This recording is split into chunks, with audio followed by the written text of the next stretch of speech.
Messi trying to sneak in behind. Messi has stuck in behind Lionel Messi. বন্ধুরা, Lionel মেসির পুরো একটি match যদি মনোযোগ দিয়ে দেখে থাকেন তাহলে নিশ্চয়ই একটি বিষয় আপনার চোখে পড়েছে। অন্য খেলোয়াড় যখন পুরো মাঠ জুড়ে দৌড়াচ্ছেন, প্রেসিং করছেন, তখন মেসিকে অনেক সময় ধীরে ধীরে হাঁটতে দেখা যায়। অনেকেই তখন বলেন মেসি শুধু হাঁটে, কিন্তু মজার বিষয় হলো ম্যাচের শেষে দেখা যায় গোল করেছেন মেসি, অ্যাসিস্টও করেছেন তিনি, এমনকি ম্যাচের সেরার পুরস্কারও জিতেছেন। তাহলে কি তিনি সত্যিই শুধু হাঁটেন, নাকি এই হাঁটাই তার সবচেয়ে বড় অস্ত্র? আজকের ভিডিওতে জানবেন কেন লিওনেল মেসি ম্যাচের বড় একটা সময় হাঁটেন এবং কিভাবে এই কৌশলই তাকে বিশ্বের সবচেয়ে ভয়ঙ্কর ফুটবলারদের একজন বানিয়েছে। প্রথম কারণ হলো মাঠ পর্যবেক্ষণ করা। মেসি যখন হাঁটেন তখন তিনি অলস হয়ে থাকেন না, বরং চারপাশের প্রতিটি বিষয় খুব মনোযোগ দিয়ে পর্যবেক্ষণ করেন। কোন ডিফেন্ডার কোথায় দাঁড়িয়ে আছে, কে নিজের পজিশন ছেড়ে বাইরে বেরিয়ে এসেছে, কোথায় ফাঁকা জায়গা তৈরি হচ্ছে, এসব তিনি কয়েক সেকেন্ডের মধ্যেই বিশ্লেষণ করেন। এ কারণে অনেক সময় পুরো ম্যাচে তাকে তেমন চোখে না পড়লেও হঠাৎ এক মুহূর্তে এমন একটি পাস দেন বা এমন একটি রান করেন যা পুরো ম্যাচের ফলে বদলে দেয়।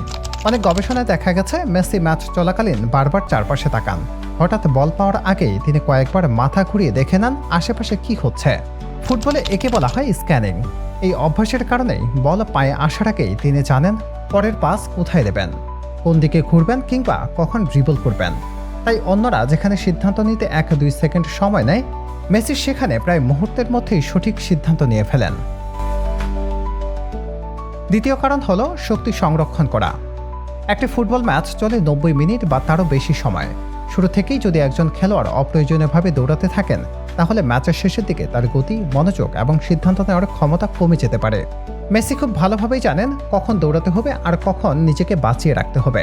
তাই তিনি প্রয়োজন ছাড়া অতিরিক্ত দৌড়ান না।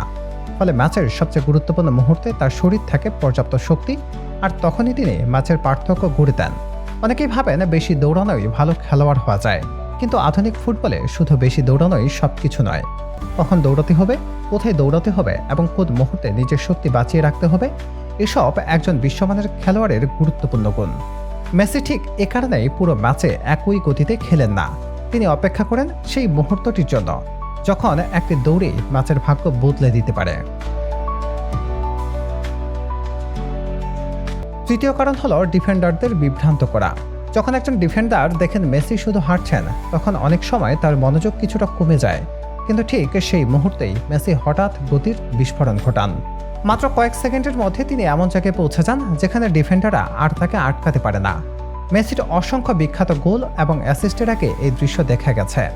এ কারণেই অনেক ডিফেন্ডার পরে সাক্ষাৎকারে বলেছেন মেসিকে মার্ক করা সবচেয়ে বেশি কঠিন কাজগুলোর একটি, কারণ তিনি সবসময় অ্যাকশনে থাকেন না, দীর্ঘ সময় শান্ত থাকেন, তারপর হঠাৎ এমন একটি মুভ করেন যা আগে থেকে অনুমান করা প্রায় অসম্ভব।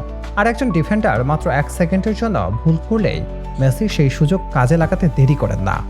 আরেকটি গুরুত্বপূর্ণ বিষয় হলো মেসি সবসময় বলের কাছে থাকেন না। অনেক সময় তিনি ইচ্ছে করেই বল থেকে কিছুটা দূরে অবস্থান নেন।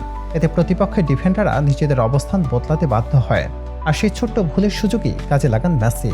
ফুটবলের ভাষায় এটিকে বলা হয় স্পেস তৈরি করা এবং সেই স্পেসকে কাজে লাগানো। আর এই দক্ষতায় মেসি বিশ্বের অন্যতম সেরা। অনেক সাবেক কোচ এবং খেলোয়াড়ও বলেছেন মেসি হাঁটলেও তার চোখ সবসময় খেলার ভেতরেই থাকে। তিনি প্রতিটি মুভমেন্ট, প্রতিটি পাস এবং প্রতিটি ফাঁকা জায়গা পর্যবেক্ষণ করেন। তাই তার হাঁটা শুধু বিশ্রাম নয়, এটি খেলা পড়া, পরিস্থিতি বিশ্লেষণ করা এবং পরবর্তী মুহূর্তের পরিকল্পনা করার একটি গুরুত্বপূর্ণ অংশ। এটাই আসলে মেসির খেলার সবচেয়ে বড় সৌন্দর্য। তিনি সবসময় বল নিয়ে নায়ক হতে চান না। অনেক সময় বল ছাড়াও এমনভাবে নিজের অবস্থান পরিবর্তন করেন যাতে তার সতীর্থদের জন্য জায়গা তৈরি হয়, ফলে পুরো দলই আরও কার্যকরভাবে আক্রমণ গড়ে তুলতে পারেন। তাই মেসির অবদান শুধু গোল বা অ্যাসিস্টে সীমাবদ্ধ নয়, তার অফ দ্য বল মুভমেন্টও দলের জন্য সমান গুরুত্বপূর্ণ। এখন প্রশ্ন হতে পারে, সব খেলোয়াড় কি তাহলে এভাবে হাঁটতে পারে? উত্তর হলো না, কারণ শুধু হাঁটলেই হবে না। এর জন্য দরকার মেসির মতো অসাধারণ ফুটবল বুদ্ধিমত্তা, দ্রুত সিদ্ধান্ত নেওয়ার ক্ষমতা, নিখুঁত বল নিয়ন্ত্রণ এবং সঠিক সময়ে সঠিক সিদ্ধান্ত নেওয়ার দক্ষতা।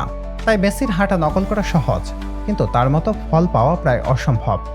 এ কারণেই অনেক সময় পুরো ম্যাচে তাকে শান্ত মনে হলেও ম্যাচ শেষে দেখা যায় তিনি গোল করেছেন, অ্যাসিস্ট করেছেন কিংবা ম্যাচ সেরার পুরস্কার জিতেছেন। তিনি কম দৌড়ে বেশি প্রভাব ফেলেন, আর এটাই লিওনেল মেসির ফুটবল দর্শনের অন্যতম বড় বৈশিষ্ট্য। তাই পরের বার যখন দেখবেন মেসি মাঠে ধীরে ধীরে হাঁটছেন, তখন ভাববেন না যে তিনি কিছু করছেন না, বরং তিনি হয়তো সেই মুহূর্তের প্রতিপক্ষের দুর্বলতা খুঁজছেন এবং পরবর্তী আক্রমণের পরিকল্পনা করছেন। হয়তো এ কারণে ফুটবল বিশ্লেষকরা বারবার বলেন, মেসিকে বুঝতে হলে শুধু বলের দিকে তাকাতে হবে না, তার প্রতিটি ছোট ছোট মুভমেন্টেও লক্ষ্য করতে হবে, কারণ তিনি অনেক সময় বল স্পর্শ করার আগেই ম্যাচের সবচেয়ে গুরুত্বপূর্ণ কাজটি করে ফেলেন। নিজেকে এমন একটি অবস্থানে নিয়ে যান যেখান থেকে পুরো ম্যাচ চিত্র বদলে যেতে পারে। তাই মেসিকে শুধু গোল বা অ্যাসিস্ট দিয়ে বিচার করলে ভুল হবে। তার অনেক বড় অবদান স্কোর শিটে লেখা থাকে না, কিন্তু ম্যাচের ফলাফল তার প্রভাব স্পষ্টভাবে দেখা যায়। আর এ কারণে ফুটবলের ইতিহাসে লিওনেল মেসিকে সবচেয়ে বুদ্ধিমান খেলোয়াড়দের একজন হিসেবে ধরা হয়। ভিডিওটি যদি ভালো লেগে থাকে তাহলে অবশ্যই একটি লাইক দিন। আপনার মতে মেসির এই কৌশল কি তাকে ইতিহাসের সেরা ফুটবলারদের একজন বানানোর অন্যতম কারণ? কমেন্টে অবশ্যই জানাবেন।